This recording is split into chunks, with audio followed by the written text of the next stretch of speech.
Welcome to episode 179 of In Touch with iOS, a podcast that talks about iPhone, iPad, Apple Watch, Apple TV, and related technologies. I'm your host, Dave Ginsburg. My co-host, Warren Sklar, is here. How you doing, Warren?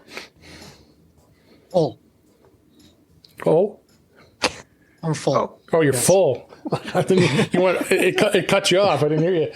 Yeah, What did I say? Old? It sounded like It sounded like Warren is old. I'm full, and tired. Holidays will do that to you. But Yes, I do. as you hear the other voices, we have two other great guests, returning guests. Mr. Jeff Gamet's back. How you doing, Jeff? I'm doing great. I'm not feeling old, but I am feeling full. Yeah. I'm going to join you with that, at least the full part. And Patrice Brend'Amour is back on the show. How you doing, Patrice? I'm doing good too. I'm neither old nor full right now, so I'm all good. We, of course, could not record the show on Thanksgiving Day. I don't think anybody would have showed up, so nor would I have. We would all have been busy. So we pushed this recording to Friday afternoon here as we go here. So I was so glad to be able to have Patrice join us, since it's not late night normally when we are recording. So thanks for being here, Patrice. And we have some news to talk about this week, and not a lot going on, but we'll come up with some stuff as well. As we're going to give some gift guides, some related iOS gift guides. Maybe that will be in the mix here in a little bit here, where we can come up with during the show. So let's go ahead and get started here. So first story, this is on Apple Insider. Demand for iPhone 13 still eclipsing iPhone 12, launched in the United States. The sales of the iPhone 13 family continue to be robust in the U.S., a survey indicates, with Apple benefiting from high early demand, like many of us here got one, and supply issues are affecting competitors. And in the financial results, Apple did comment, and Tim Cook actually commented that they're seeing robust demand, but the supply chain is really affecting a lot, not just iPhones, but I think every place. And they go through a lot of the data and stuff, but it's good to see. I think the iPhone 13 is a strong, it's been real strong sales, and I think it always seems always the fact every new iPhone model. What do you think, Patrice? I mean, it's super interesting to compare it last year. I mean, there were a lot of supply chain issues because of COVID last year. Yeah. And Apple, even delayed releasing the iPhone and all of that. And it feels like Apple has a better handle on it. Compared to a lot of the other companies like Samsung and so on. I'm kind of wondering where the demand comes from. Is it just more people switching this year than last year just because that's the time, in their update cycle? Or is there more going on and maybe some people are actually switching to the iPhone 4? I don't know what reason. Yeah, it's just interesting, like I say, to say the least. What do you think, Jeff? I think Patrice nailed most of it. I think that even though we have people that are on upgrade cycles, just based on how long they want to keep their phone, I think we also have this kind of buildup where you have more and more people. You approach certain iPhone revisions that are ready to upgrade, and I think iPhone 13 was probably one of those cycles where there was more people ready to upgrade. And Apple has had a year to figure out how to adapt to the shipping and supply issues that the pandemic has brought. And I had another point. I hate that. I'll talk and then you can think about it. So I'll just give you my quick thought is demand and sales are different, right? So the sales compared to 13, since Apple doesn't give us numbers, could be less than it was with the 12, as far as we know. 5 people could want the iPhone 13 and they only have 2. And, 3 people are demanding the phone. So, I don't know how much, how many they're selling compared to 12. It just might be that the supply chain got tighter as time went on because there was shipping people right there. There's the whole thing with the shipping containers on the West Coast, and you heard about the supply issues last year around this time, but nothing solid, right? Nothing like pinpointing why it was happening. Now we kind of have a better idea of why. Yeah, I mean, I'm not sure I agree fully with that, because Apple themselves in the earnings call said that they're expecting a record-breaking quarter. They're not giving any guidance, but they expect a record-breaking quarter. And I mean, as we all know, the iPhone makes up 50-60% share of that. So if they weren't selling any iPhones, if there was no real sales of iPhones, they wouldn't predict that. Yeah, but they also, I mean, they don't categorize their sales so much. So, the M1 MacBook Airs and Pros were flying off the shelf. That could be part of it. They make a lot of money on those. Yep. EarPods, things like that are doing really well. I'm not saying that they didn't sell as many as they did this year compared to last, but I don't know if the article's saying that either. Mm-hmm. I remember my third point now. Oh, it's important. Good timing. I mean, seriously, it really hurt my head to bring it back up. Okay, I think there's a psychological issue here as well. And at the point that iPhone 12 came out last year, I think that there was still, even though sales in general were just kind of up across the consumer space, I think that there was still some concern that people were having because the whole pandemic thing was still kind of newish, even though it's what we've been living in for several months. And now here we are almost 2 years into the pandemic, and it's the new normal. So I think people that were more inclined to not make purchases last year because of uncertainty, they're more likely to make those purchases this year. And I'll add one more thing to my point is this year, the carriers were, at least in the US, were super aggressive on the phone selling. I know I got my 13 almost for free after trading in my 12 Max Pro to T-Mobile, with credits. My wife was even, who would never upgrade for no reason. She was convinced to upgrade her 10S to the 13 because there's credits. And people were saying that's on T-Mobile, but AT&T and Verizon also had nearly, almost, dollars to dollars a free phone. So Apple considers that a sale, and the carriers were really aggressive with it. Yeah, I got an email, I think it was yesterday. It's been in the last 2 days from AT&T, my carrier, offering me $1,000 towards a new iPhone 13 with the trade-in of my iPhone 12. Yep. I mean, I got, so it was a hybrid. I got Apple gave me a certain amount, and then T-Mobile gave me a certain amount on bill credits. But if you did the math, over a year or two, it paid off the entire phone. Mm-hmm. Nice. It's good stuff. Well, let's. I think we'll continue to see it going, and I even saw other stories that they're predicting that could send us all over 10 million iPhones over the Christmas and the Black Friday sales. So it's gonna keep going. Next story in Mac Rumors: Shazam updated with the ability to find more songs by listening longer. Shazam is the popular music recognition service that Apple did acquire back in 2018. It's updated its iPhone and iPad apps today with the ability to find more songs by analyzing the audio that is playing for a longer period before it offers a result, which is a good thing because I know it would only go for like 10 or 15 seconds and we can't find it. And come on, this is a popular song. And Shazam users can take advantage of this improved functionality, of course, by updating it, which is in the App Store.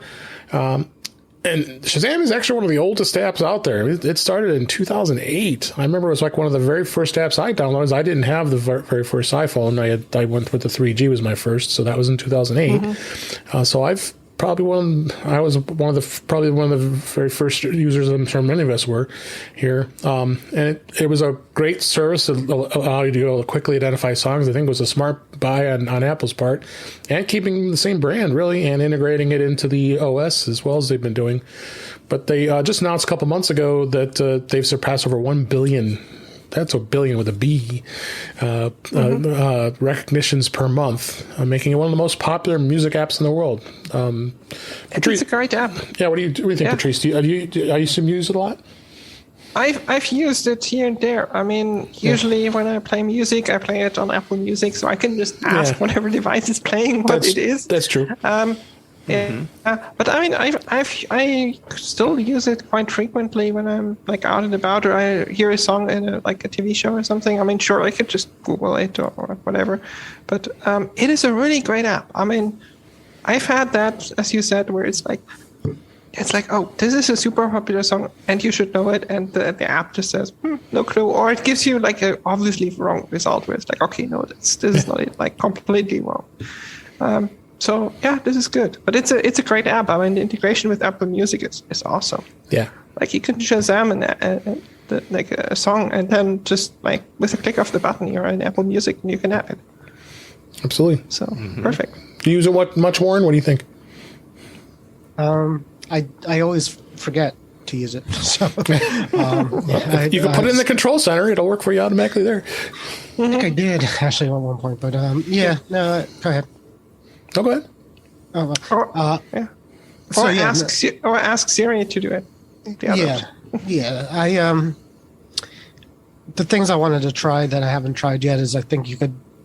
I don't know if it does it, but you could hum a song, it might know it, and if you say what song has the lyrics, blah blah blah blah blah, it might find it too. So I don't know if that's a Shazam thing or a Siri thing, but that's something I would probably get into too.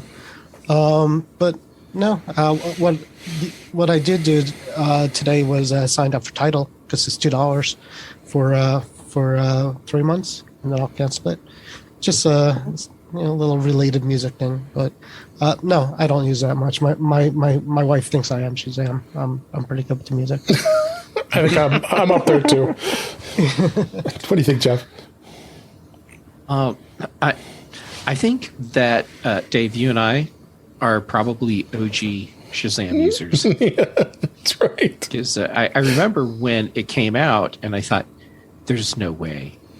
And so I downloaded it, and turns out, yes, there is a way, and it's been great. Yeah. My Shazam usage really took off, I think. You remember when Apple had their iTunes partnership with Starbucks? Mm-hmm. Oh, yeah. Oh, yeah. Yeah, and not all the stores had a display to show you what song was playing. So I would sit in Starbucks working on something and then hold up my iPhone to figure out what song was playing. They used to give you a card. There used to be a card holder. You give the card to scan it, and you got that free song. Yeah. I got so much music that way. Yeah. And they also had apps. Yeah, apps. They had a free app of the week. Free apps too. Yeah, the free app of the week, and then a free song. Yeah. If you scan the card. Yeah. Good times. Good times. Oh, now good we times. all have that. Now we all have Apple Music, and we don't need that anymore. Yeah. Who cares? We got millions and millions of songs in our pockets. The next story here is this was in Macworld. iOS 15 won't get the digital driver's licenses support until 2022. This feature was originally supposed to arrive before the end of this year, as we record 2021. When iOS 15 was launched, quite a few features were delayed, as we know, or a few others, including SharePlay, which is now out. And this is actually was spotted by Mac Rumors. Apple has updated iOS 15 overview site to say that the feature allowing you to add your driver's licenses and other state ID cards to the Apple Wallet won't be arriving until early 2022. It's basically like a form of identification, so it'll be approved at TSA when you check in the U.S. and security checkpoints and such. But they kept talking about only specific states in the United States are adopting it, and not very many, not my state, and I don't think Jeff's or Warren's either. So. Yeah, this is interesting. Like but what are they going to do in Europe too, Patrice? Was this going to be adopted? Or? I mean, maybe in 10 years. It usually. I mean, sometimes it never happens, and sometimes it takes forever. And they come up with their own solution here. So I know Arizona is doing it. So yeah. That would have been awesome. But yeah, I mean, not surprised. Anything if you work with a government entity is gonna get delayed. Like. It's just built in. Yep. It's like, yeah, but I mean, it's not a bad thing. Let it mature. Let it get ready, and then. Yeah, I'm in no hurry, honestly. Yeah. Jeff, what do you think?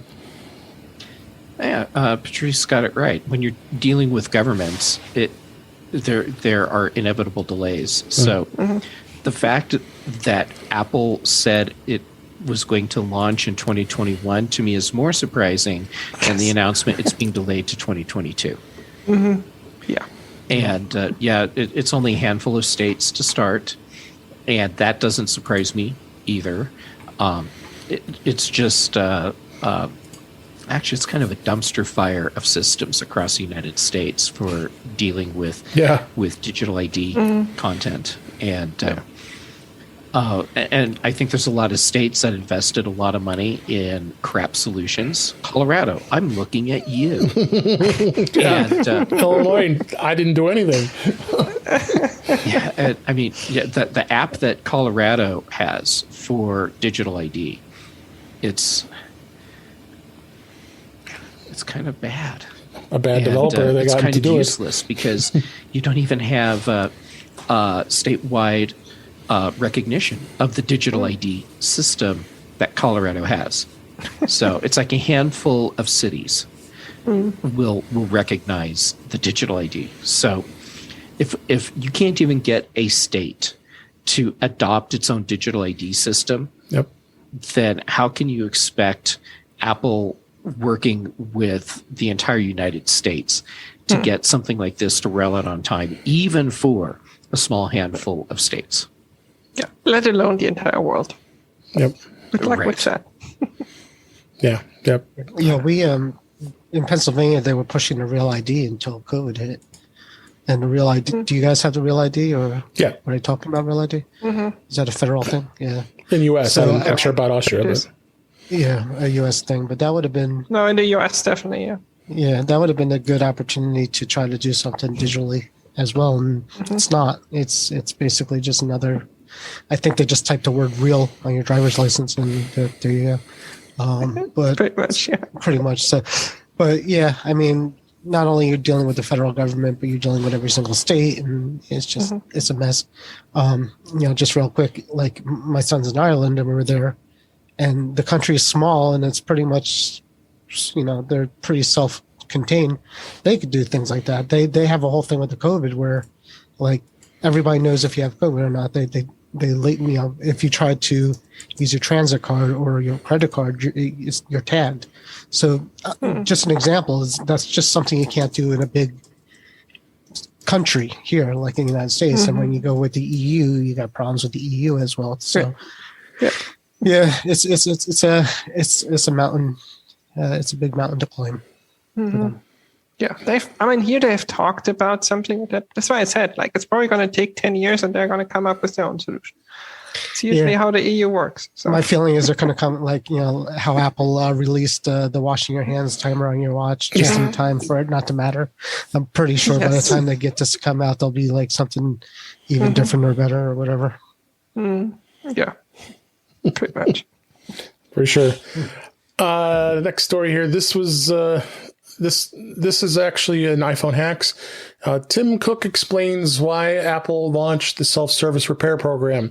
We've talked about this, of course, last week about this big thing. Early next year, that Apple's going to allow any of us to be able to do repairs starting with the iPhone 12 and iPhone 13, and pick from 200 plus parts and get the guides and all that fun stuff. Rich DeMuro from KTLA in Los Angeles, he, pretty predominant journalist. He's sitting outside the new store opened up in Los Angeles, and Tim came out, and I watched the whole interview. I was like, gosh, that was great. He just walked up to him, started talking, giving some answers. Tim said that they had to, that they thought this was a good idea. They thought it was open, and Tim was very straightforward on this, and I thought this was a great thing, to at least to reiterate that, as we all have been talking about with this whole thing, is Apple just saw the writing on the wall and had to really make a change. Yeah. What do you think, Patrice? Yeah, what Tim Cook, I read the quotes. What Tim Cook said there is the nice marketing feel-good story that they like to tell the press. Exactly. and I'm pretty sure someone within Apple, that was probably also like a nice side benefit, that they were tinkerers and they were happy that this existed. But the reality is that's not why Apple did it. No, there was pressure from the world saying you need to be more freer with your information about your products. Exactly. Hey, I'll grab, if I can grab the repair guides and stuff. Before those used to be bootlegged, you go out on probably a BitTorrent site to try that somebody uploaded. You wanted to go read a service manual. There's still plenty of them out there. But at least now it's going to be freely available. Warren, would you fix your own iPhone if you had the opportunity? I did up until probably the 7, and then I stopped. I had one experience where I just kept breaking ribbon cables when I swapped the screen out, so it wasn't worth it. But there's people who do this daily, 50 times a day, and they know how to do it quickly. And everybody's making a big deal about, nobody's going to do it, you're not going to do it. But we're talking about people who do this for a living will benefit, because they'll be able to get, they could charge a little bit more for it, and they could say this is a genuine Apple part, and I'm doing the service for maybe half of what Apple would have charged you, but it's the same parts, and that's going to be a killer. That's going to be a good thing for them. So it's good for people who know how to do it and want to try. I mean, they're saying repairing the M1 Max, right? First of all, the news stories, when this first came out, the news stories are like, just hearing these reporters are like, you could do the iPhones now. In a couple of months, you could do the M1 Max. And I'm like, looking at them like, these people don't know what an M1 Mac is. Because, anyhow. Not too much to repair there. No, but and it kind of makes one sense. Like the new MacBooks that just came out have a replaceable battery now? Is that what they were saying? Or easily replaceable battery? So in hindsight, that kind of makes sense that they were kind of gearing up for that repair process by actual humans in Apple. So, I would I repair my? I don't know. Maybe. If I broke my phone, and I have Apple Care, so I'm not going to do it. But, maybe. Yeah, there will be a teeny tiny minority of people that, they're not doing that professionally, but they're good enough and are interested enough that they can do it for their friends and their family. Mm-hmm. Those people exist, have always existed, and they will do it, and that's fine. And for them, that's a good program. The majority of people is never going to do that. You need tiny hands. Yeah, that too, yeah. Jeff, what do you think? Well, first, I really, really wanted to believe what Tim was saying, because when you watched it, it's a nice story. Yeah, it's a great story, but at the same time, no, that's not why Apple did this. For the tinkerers, what did Tim say? The popular mechanics crowd. Popular mechanics crowd. Yeah, that was it. It's it's great, and so that's a nice side benefit. But this was a strategic legal move. And as far as would I repair my own iPhone? Yeah. No. It's of course, if it's under warranty, no. That's what Apple cares no for. way. You just did, right, with your, what was it, iPhone 10? I did with my iPhone 10, and that's what convinced me I really don't have any interest in doing other repairs. Right. And all I did was replace the camera glass on the back of the phone. Yeah. Mm-hmm. That's what happened to me with the 7. I thought I was enjoying it until I did not enjoy it anymore and realized this is not fun anymore. Too much work.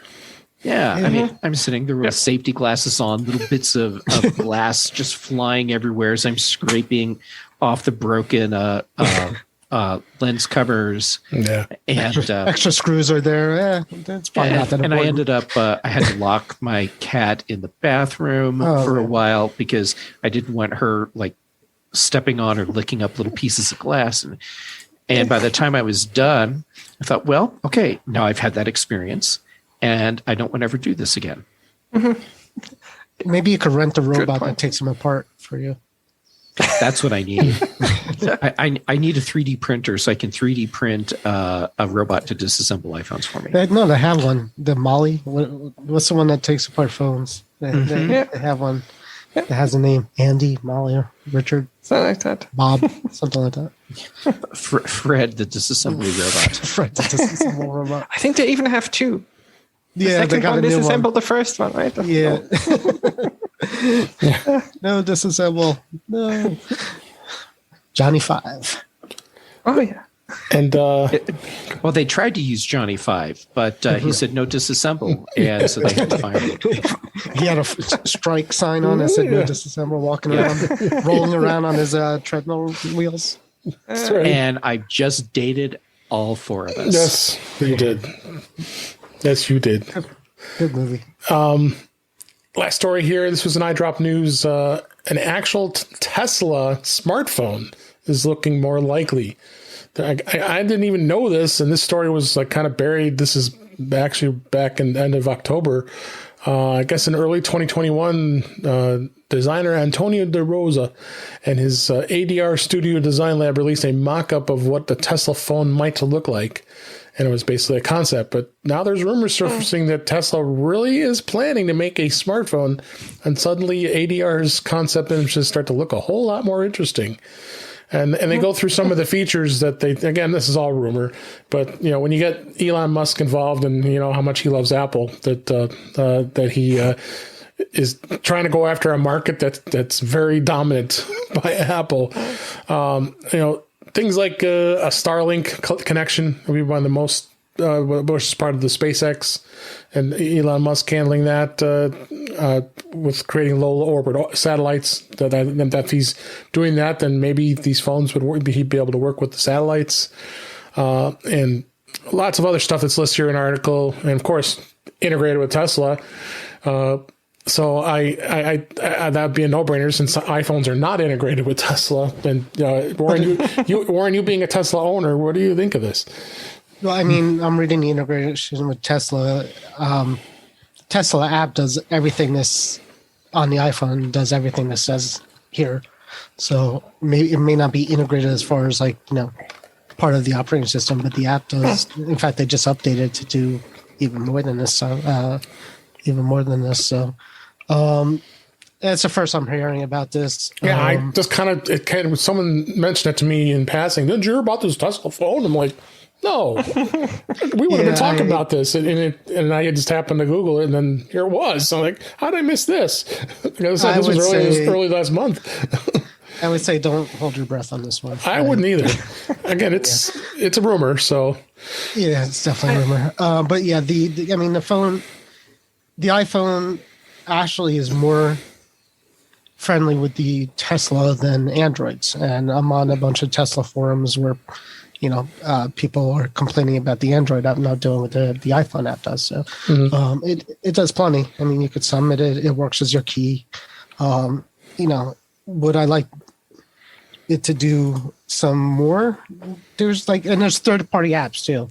So it doesn't do Siri commands, but there's third-party apps I got for free that will let you do Siri commands. You could say, "Hey S, unlock the doors." "Hey S, turn on the heat." Things like that. So, yeah, I mean, unless it was really, really integrated in a way that the iPhone can't do, then I don't see any interest of me having this. I couldn't imagine. It was almost like Amazon when they had the Fire Phone. I did buy that piece of crap and ended up selling it off.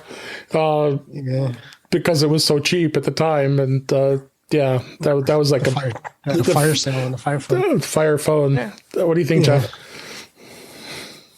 I'm calling fakeity fake on this one. You think it's fake news? Yeah. Okay. So here's why. I had not heard of this at all until these rumor stories started popping up. And now, I'm not being arrogant and saying because I hadn't heard of it before, it can't be real. But what it made me do was question, why have we not, or at least why I hadn't heard anything of this before? I need to do some research. So I tracked this back to an article from the Dev Discourse website. Yeah, it's in there too, the link. Right. And they reference a Chinese website. And all of this is starting from the renders this other guy did. But he's a professional designer. Yeah.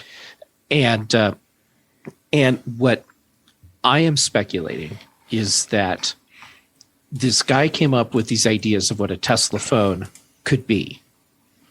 And then over time, it kind of gained momentum. And you know how rumors can start feeding on themselves and become self-referential. And so then they're confirming that they're real by all of these other articles that are coming up, but they all trace back to the same thing.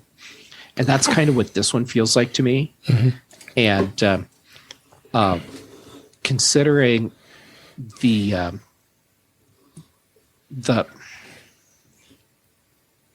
no, that part doesn't matter. Let's just say I'm not going to believe this until not just Elon Musk holds one up on stage, but when people can actually really buy them. I wouldn't believe it even if Elon Musk held one up on stage. I still wouldn't believe it's coming out. Exactly. He does it all the time. Yeah. He holds stuff up all the time and says this is coming and it never comes. So. And then it doesn't like come. the robot. People need to have them in hand. The robot.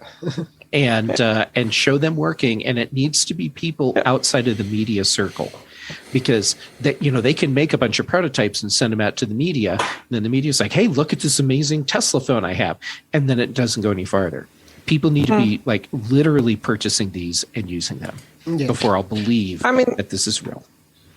Because he'll say, he'll say that it's true. Elon, somebody will tweet to Elon, say, is this a phone coming out? And he'll say, sure. And that's it. I mean, but it will never come. So like you said, Jeff, until you can actually hit the buy button on something, then I would not. Even then, I wouldn't be sure. So, what I fully agree with you, and I don't like Elon Musk like the least bit. He is the type of arrogant person, and the combination of that with someone who has at least people skills enough to hire the right people to make this happen. Will it be successful? I don't know. I mean, some Tesla fanboys, fangirls will buy it. He has a pretty good following. Like he has, sometimes for me it looks a little bit like the people like us that followed Steve Jobs to a certain extent. There were some people that were really crazy about Steve Jobs. He has that kind of following. Some people, at least. They sell tequila. Some people, not everybody. Or vodka. Some people. Yeah. So he has the people he has the skills to do it, and he's crazy enough to try. And he has the money now. So it's not completely impossible. I mean, did it start out as you said, Jeff? Like a rendering from someone who had an idea that kind of picked up steam? Probably. Doesn't mean that Elon Musk doesn't just decide, well, people are asking for it. Maybe I think I can do it better because I'm arrogant. So let's do it. Now you see, that's a totally plausible argument. Yeah. You could get tequila. I'm looking now. They sell Tesla tequila on. Yeah, Tesla tequila. They have done the what was it? The flamethrower thingy. The flamethrower, right? Yeah, they have done some batshit crazy stuff. Like if Elon Musk wants it, he'll make it. Yeah, I just I like his car, so I'm with you. Great. He has the skills to pull it off. Yeah, I'm not a crazy huge fan of him either. That too. Yeah, and the fact that he could drive the crypto market by just talking is insanely stupid. Yeah. As well. Yeah. Crazy stuff. But like I said, Definitely rumors, yes. we'll see what happens.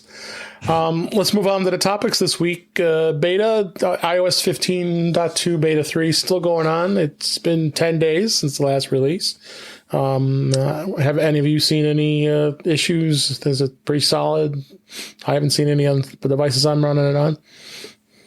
It's Took, pretty solid. took Thanksgiving Yeah. off, right? So, I mean, there probably would have been something this week. But I'm sure because Beta of the 1 and holiday. Beta 2 were rough on my Yes. test iPad battery. Okay. Yes. Beta 3 seems to be a little more gentle on my battery. Yeah, they had also some other issues. Like I had random crashes of apps and stuff happening all of a sudden. So they were rough yeah, in general. I did have a few app crashes. Yeah, Yeah, but that's to be expected in beta.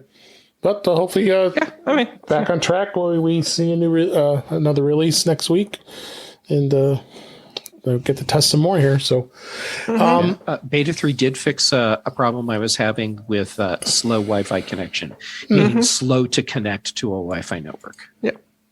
well, that's a good thing. Mm-hmm.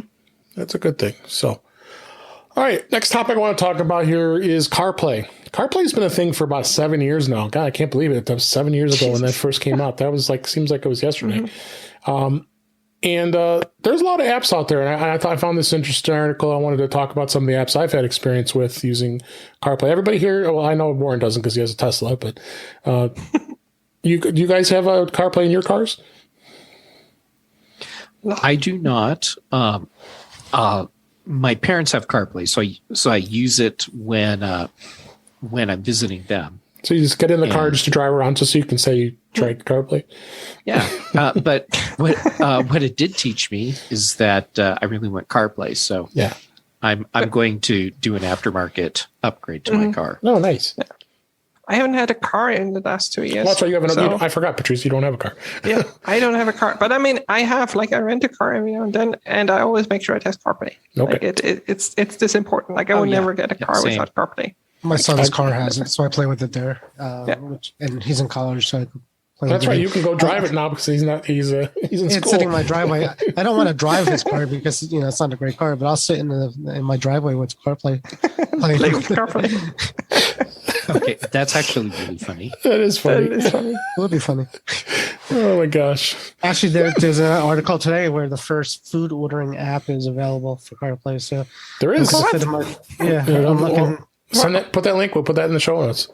Yeah, I just, So does that yeah. mean you can order food through CarPlay and then keep driving around and make your delivery person try and catch you? That's right. I'm not sure what that actually means. Dunkin' is when so Dunkin' has a Dunkin' CarPlay Donuts? app. Yeah, Really? so it works with Wow, CarPlay now. okay. If you get that link, go ahead and put it in the show notes for me if you don't mind. Yeah, that is interesting. So this article, and I've used a lot of this stuff. So this breaks it down. Of course, the Apple Core apps, and they're all listed there. The phone works really well.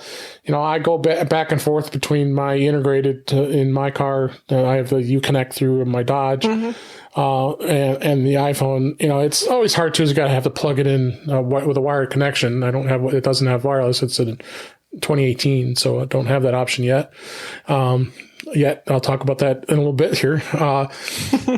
But music, maps, messaging, and podcasts and calendar, all that stuff's available. And actually, the Messages app works pretty well. I mean, when a message comes through, it pops up on the screen. You tap it, announces it to you, and then you can respond right back using Siri.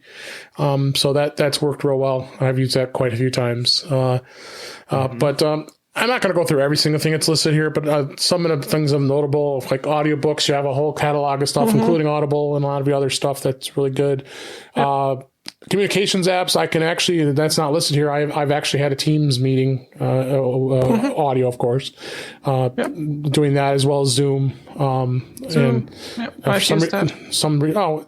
the Dunkin' app is actually listed in here, Warren. So I was just going to say Nice. they updated the article to include the food app. so that must have just came through. So I guess We'll have to change it. there's my reason to go to Dunkin' now because to get my cup of order coffee from your car. Get my cup of coffee and a blueberry donut. Or he's gonna sit in his car to order like Dunkin' from CarPlay in his son's car. I want him to deliver it to me, though. DoorDash. So a lot of But you're in a vehicle. Why couldn't you come to me? Yeah. I don't want to. I'm sitting here. I'm enjoying my CarPlay. I'm watching a movie.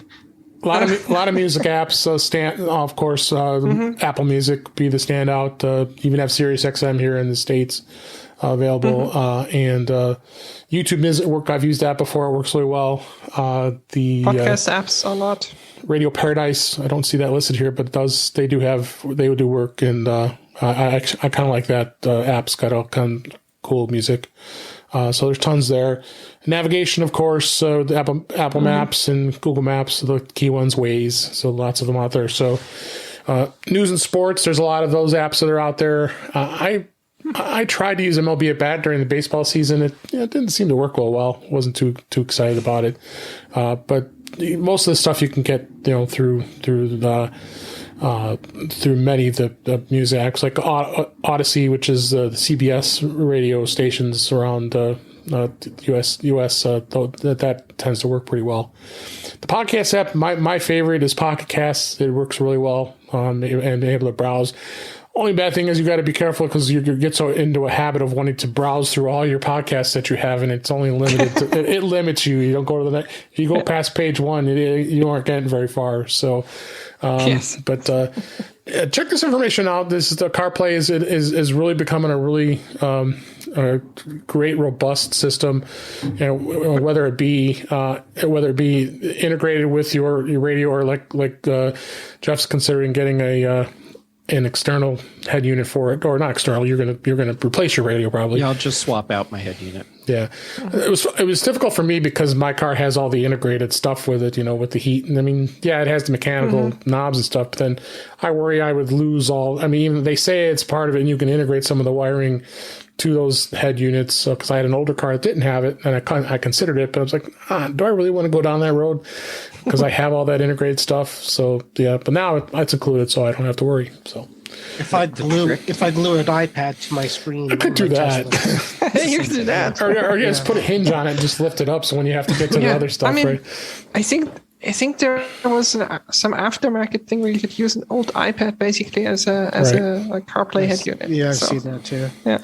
That's pretty cool. Yeah, and then there's also, I don't know if it's in here, but they're getting better, the wireless adapters to make them wireless. They were a little wonky, I heard at first, but now you could get wireless CarPlay. And Yeah, I'm going to talk about that. That's one of my picks in the gift guide. So Oh, cool. Oh, nice. Yeah, I have I've used wireless CarPlay, like the proper one, and it's really good. See, I would still plug it in because, why not? Because you want to It's true, charge. yes. Because you're driving, you true. got an outlet right there. Why wouldn't you want to charge it? Well, I mean, the car I used it in is a VW ID4, and that has a wireless charger. So you just drop your phone into that, and it charges, and it uses wireless CarPlay. My Tesla has that too, but I ripped it out. So that's cool. It doesn't work so well. Yeah. I'd still want to plug in though, because if I'm going to play music from my iPhone, I want the higher quality you get going wired as opposed to Bluetooth. I plug But in. it's not Bluetooth. That's the thing. It's Wi-Fi. They actually have a Wi-Fi set up. Oh, okay. Well, that's One of the everything. That's one of the reasons why a lot of cars don't have it, because you have to put a Wi-Fi. Actually, I wonder Wi-Fi. if it's AirPlay. If it's AirPlay too. It probably is, yeah. Because that would I get would you guess some special Well, that version of changes AirPlay. everything. Dolby lossless in the Dodge Challenger. Is what you're Well, gonna get. I'm glad we're having this discussion because I have a note written down somewhere for the CarPlay head unit that I was planning on getting from Crutchfield, They rock. and now I need to go and double check. Does it do the Wi-Fi wireless? And if not, well, now my shopping starts over. So thanks, Patrice. Yep. You're welcome. You guys can't watch Hulu in your car like I can. So True. Well, you can. Well, you can still glue your iPad to the screen. Right. I guess you could. Yes. Yeah, I'll just set my iPad up on the dash. Yeah. Or just glue it right in front of the your field of view. Yeah, And that's just- called a Good heads-up idea. display. Well, with display. AR, Yeah. Yes. with AR, you can do that. If you're about to hit something, you can see right through the iPad. Just split second before you hit it. All right, we're gonna move on real quick here. As I announced last week, I did decide to get the Series 7 Apple Watch. I don't know if you know that or not, Patrice, but I decided to get it. And the budget was working, and I said, you know what, I'm going to do it. I usually skip a year with the Apple Watch, but I decided, what the heck. Not my first week with it. Overall, my impressions are, I think I really like the display. It's really bright. It does look bigger, but it really isn't bigger. I mean, it's the same size screen, really, if you think about it, because the old bands will fit it nicely. But very bright. It's very fast responsive, which I've been happy with. But there'll be a lot of the apps will work really well with it. I don't know some of the apps that you guys use, but you mentioned hand washing, Warren. I hadn't turned that on for a while. I think you're right. It was a big exciting thing during the heavy points of the COVID of the pandemic. So, but then even that went away because then they realized hand washing wasn't that important as much as the masks. So they didn't make a big deal over it. Right. Yeah. Because at first, you don't touch anything. If I seem to remember that correctly. I was wiping down groceries when we would have Instacart bringing our stuff, and I was like, God, are you kidding me? How are you going to get it for that? All that wasted washing of my hands. And all the, oh yeah. How about all the wasted, the Lysol wipes? Then I go on the stores, the shelves are full of them before you could never even get any. Now my shelves are full of them. Yeah, exactly. And it's going to dry out. So some of the features like the blood oxygen is really cool. Being able to measure your heartbeat, to checking for that. And the noise app I've been using a lot of. One of the apps a lot of people became kind of a fad is the walkie-talkie feature. A lot of people just like it was cool for a while, but then like, what do I need to use that for? It's like it did. Yeah. It just I think it's probably. I used it like a couple times and I haven't used it since. I don't even think whoever I talked to is even programmed in there anymore. Or it got disconnected. So I know some families that still use it, but it's like it's barely anybody. Yeah, I used it quite a bit for a while, and it's because I would like have to swing by the school and pick up family members' kids, and trying to coordinate where they were was a total pain. But since we all had Apple Watches, it was great for that. And then going to school, like physically going to school, stopped being a thing, and that was it. Walkie-talkie just stopped. I think people realized they didn't want to be, spoken to on a whim without having the option not to talk to somebody. Yeah. Is because it's basically if you're walkie-talkie with somebody, then they heard you, and they saw it. So. My son learned real quick that that's not cool, and he didn't want to do that anymore. So, Jeff, your walkie-talkie turned into a city talk. Yeah, it totally did. Yeah, and it evolved from doing this to just always talking. Dick Tracy. That's what the first people says. The whole Dick Tracy thing, I find to be incredibly funny. See? Yeah, there you go. It just went off on my watch. Yeah, I mean, Dick Tracy, that was a thing that predates all of us. It does. It really and does. I'm surprised that, to a small degree, that we didn't say, oh, it's a Star Trek thing. Because, in Star Trek, the motion picture, their communicators were wrist-syncs, and they would just talk to them like that. Or a Knight Rider thing. Or a Knight Rider thing, because Michael always talked to Kid through his watch. Right. That's how I talk to my Tesla. It doesn't talk back though. Yeah, if you want to get really esoteric, a Johnny Sacco thing. Is that? I mean, that's how Johnny Sacco talked to his flying robot. That's interesting. I think Now you're predating me, I think. And I think I'm older than you. saying what I just said, Dick Tracy, it didn't go off this time. That maybe that was a trigger point for Siri. I don't know. That could be. All right. So overall, with the watch, I would say it's well worth the buy, especially if you have an older Apple Watch. If you're Series 5 and older, I would consider it. Anything even older than that, for sure, you should really consider it. Going from a Series 6 to a Series 7 like I did, I don't think it's that important to do. I just found that the budget I was able to work through, and I was pleased with that. So I decided, what the heck, I did it. So that's the Apple Watch. And let's move on and kind of a new feature here on In Touch with iOS. I came up with as we spoke today during the beginning of the show. Here is I kind of wanted to go offer a gift guide, since it is Black Friday as we're recording this, and some related iPhone, iPad, Apple TV, Apple Watch, iOS favorites of some of our particular things that we like. So, Jeff, we'll start off with you. So you threw a couple items in here, and what do you have as far as a couple gifts that you think are good companions with your iOS device? My first one, or iPadOS. Yeah, it's called Pen Tips, and the website is pen.tips. And they're these little like silicone caps that go on the tip of your Apple Pencil. And there are a lot of companies that make these, but this is the one that I have found to be the most reliable and to cause the least amount of problems. So I don't have issues with touch sensitivity with my Apple Pencil on my iPad with these tips. They come in a bunch of colors, and it's like $20 for a little box with 5 of them. And the reason they come as 5 in a box is because you use them, they are going to wear out, and that's just to be expected. Or in my case, because of the way I'm always doing weird angles and stuff, I'm more likely to, as they start to wear out, have one of them pop off, and then I can't find it. So then I just have to put a new one on.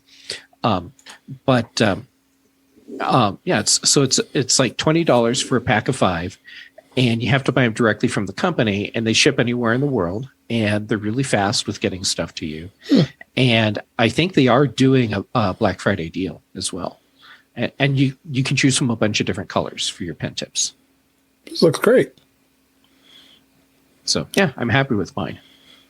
One other? I do. So it's no secret that I'm into my digital to analog converters, my DACs for my computers, and so there's one that I really like that you can use with all of your iOS devices, but then also with your Mac or Windows PC, if that's your thing, and it's the iFi Hip DAC. So it has a built-in battery, rechargeable, so you can take it with you on the go, and it connects via USB. And so, like if you're connecting it to an iPhone, then just grab your Lightning adapter and plug that directly into the device, so you don't have to like string cables together. And you can go straight through to USB-C, and it comes with a USB-A to USB-C cable, so you can plug it into your iPad as well, and then get much higher quality music output than you get with the built-in DAC. And one of the other things that I like about this, in addition to the fact that you can use it with all your devices, is that it will do the 32-bit and higher than 96 kilohertz over USB. And some, they will top out at 96 kilohertz. So this one goes up to, 328, I think, over USB, which is kind of crazy because it's like saying, and my TV also does infrared. You're not going to be able to tell because you can't sense the differences at that point. Our ears just don't work like that. But it will do more than what you are capable of hearing, and it'll work with all your devices. And they're like I want to say $169. But it's on sale right now for $152. Oh, Nice. even better.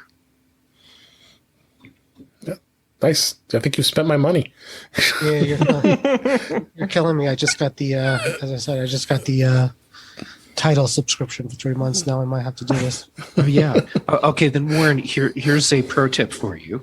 Yes. Once you plug in the hip DAC, use the dial on the hip DAC to control the volume instead of the system controls for volume.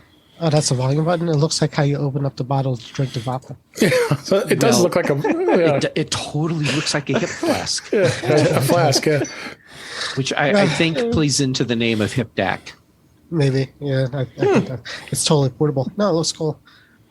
I'm gonna try. I'm not sure if maybe you'll know real fast, and this is off topic, but the M1 Pro Mac with the headphone jack, is that DAC quality now, or did they say something like that? Well, okay. So the short version is, of course, it's DAC quality because your Mac has a DAC built into it.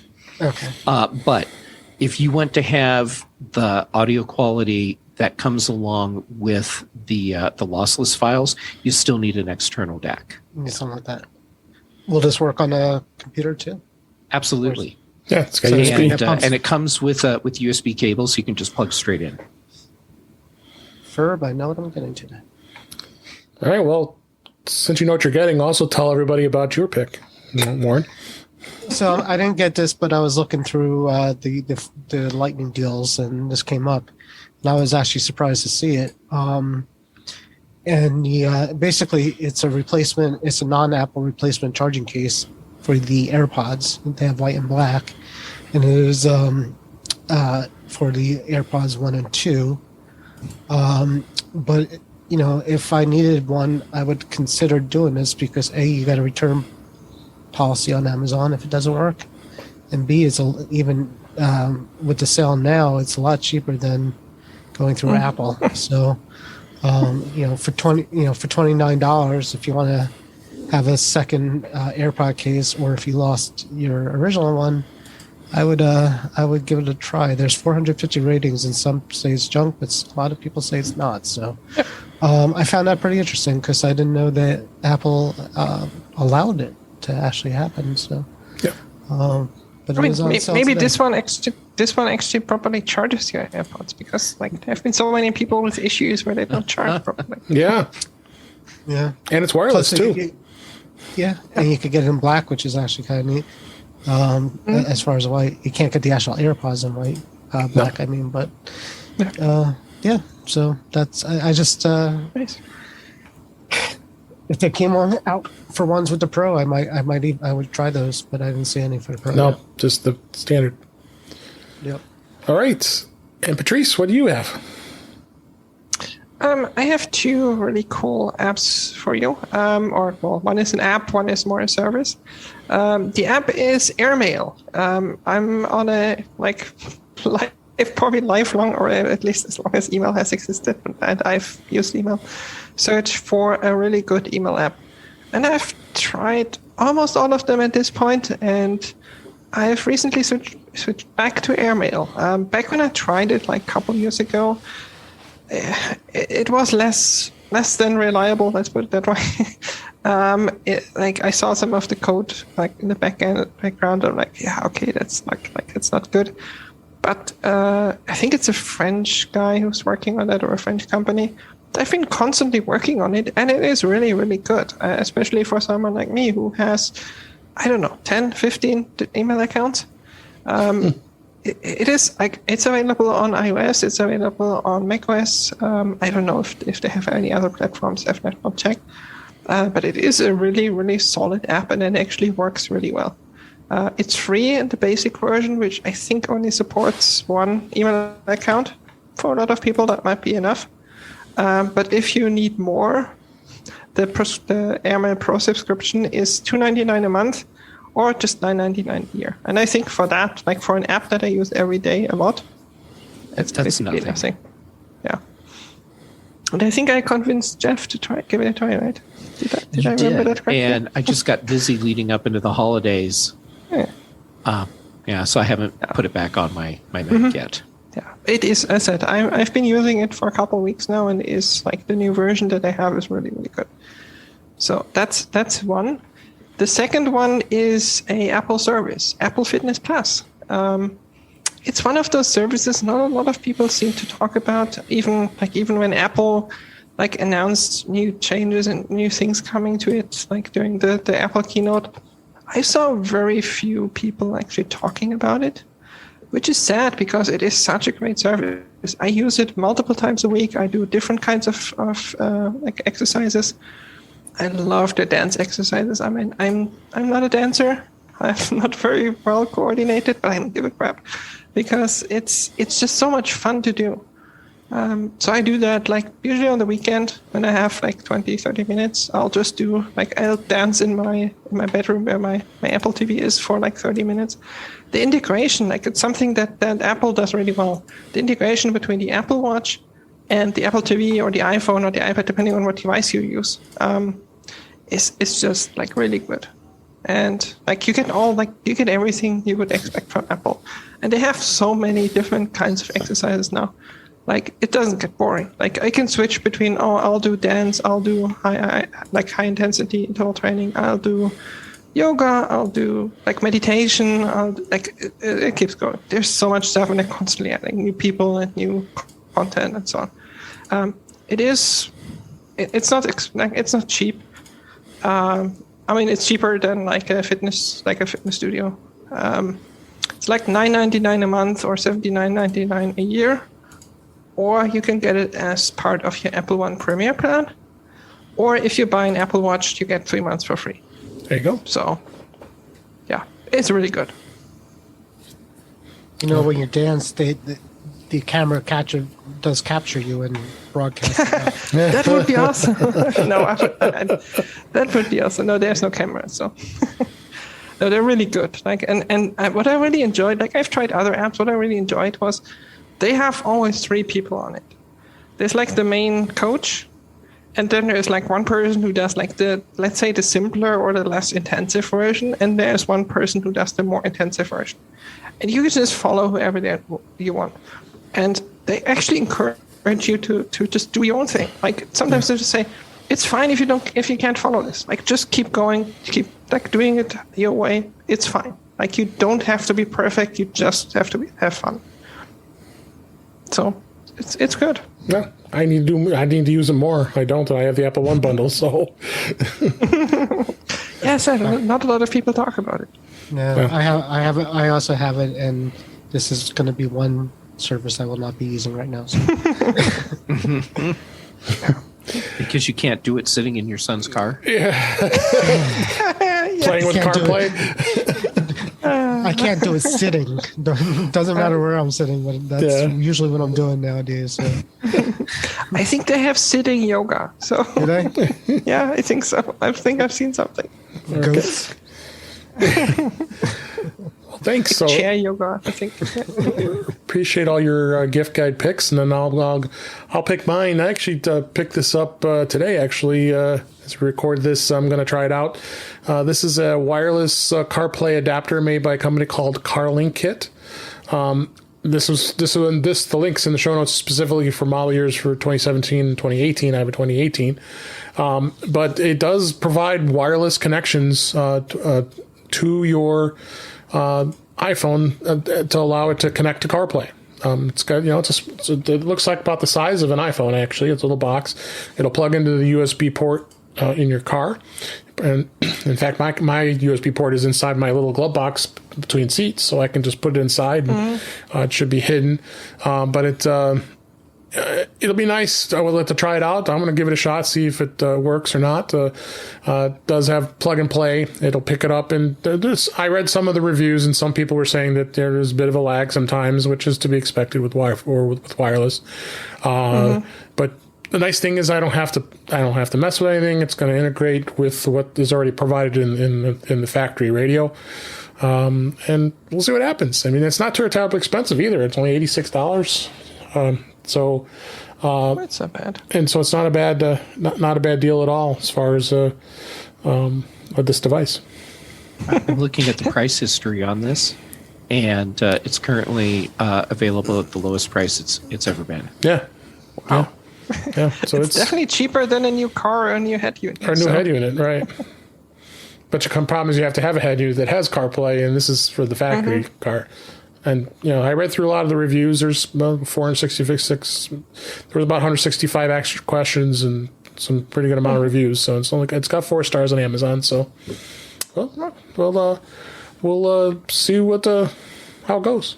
Anyways, they'll get the return if it doesn't work right? And plus, it's Christmas time, so I got till the end of January. Mm-hmm. So, all right, that was great. I appreciate everybody's gift guides for this year. We'll have to try to. I think I'm going to have to make this a regular thing here for next year too. So, let's go ahead and wrap things up. That's a wrap for this week. Please send your comments, questions, and suggestions to our email address, feedback@intouchwithios.com. You can follow us on Twitter @intouchwithios.